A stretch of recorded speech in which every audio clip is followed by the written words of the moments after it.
একটা সন্তান যখন ভূমিষ্ঠ হয়, মায়ের যে প্রসব বেদনাটা সহ্য করতে হয়, এটা পৃথিবীর সবচেয়ে বড় কষ্টের একটা। তোমরা সবসময় দেখবা মা এই প্রসব বেদনাটা সহ্য করার পরেও হাসি মুখে এটা মেনে নেয়। তোমার হাজার দেওয়া কষ্ট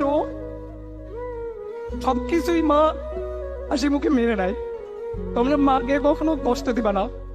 তুমি যখন ক্যাম্পাসে আসবা, তুমি বাসায় যাওয়ার পরে 1 মাস 2 মাস 6 মাস পরে বাসায় যখন যাবা, তুমি বুঝতে পারবা যে তোমার মা আসলে কতটা তোমাকে ভালোবাসে।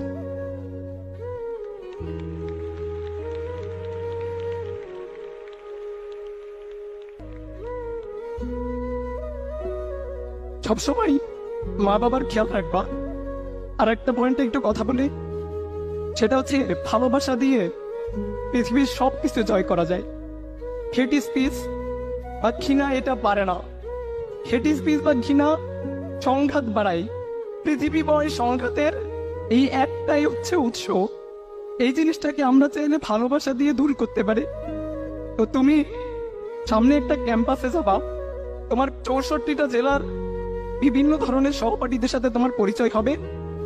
তুমি বিভিন্ন কালচার, বিভিন্ন ভাষা, বিভিন্ন বর্ণের এবং ধর্মের মানুষের সাথে পরিচিত হবা, বন্ধু বান্ধবের সাথে পরিচিত হবা। তোমার একটা সুন্দর ফ্রেন্ড সার্কেল হবে। তুমি কখনো এই ফ্রেন্ড সার্কেলের জন্য কষ্টের কারণ হয়ে দাঁড়াবা না। এইটা তোমাদের কাছে আমার আশা বা তোমাদের কাছ থেকে আমার চাওয়া, একটাই অনুরোধ আর কি।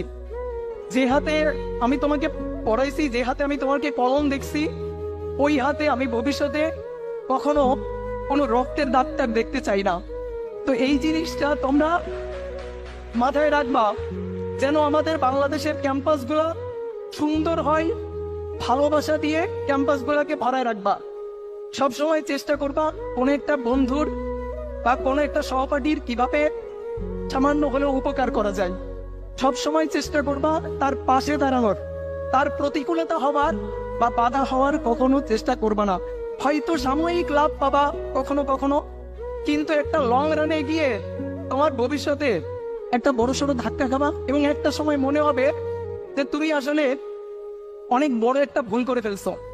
তো এই কারণে সবসময় নিজেকে ধরে রাখবা এবং সবসময় ধর্মের পথে থাকবা, সৎ পথে থাকবা, প্রেয়ারের মধ্যে থাকবা। দেখবা লাইফটা অনেক সুন্দর। যদি কখনো হতাশা লাগে, মা বাবার সাথে কথা বলবা আর ঈশ্বরের সাথে কথা বলবা, দেখবা এই হতাশাটা কেটে যাবে। সবার জন্য শুভকামনা, সবার জন্য ভালোবাসা। ধন্যবাদ সবাই।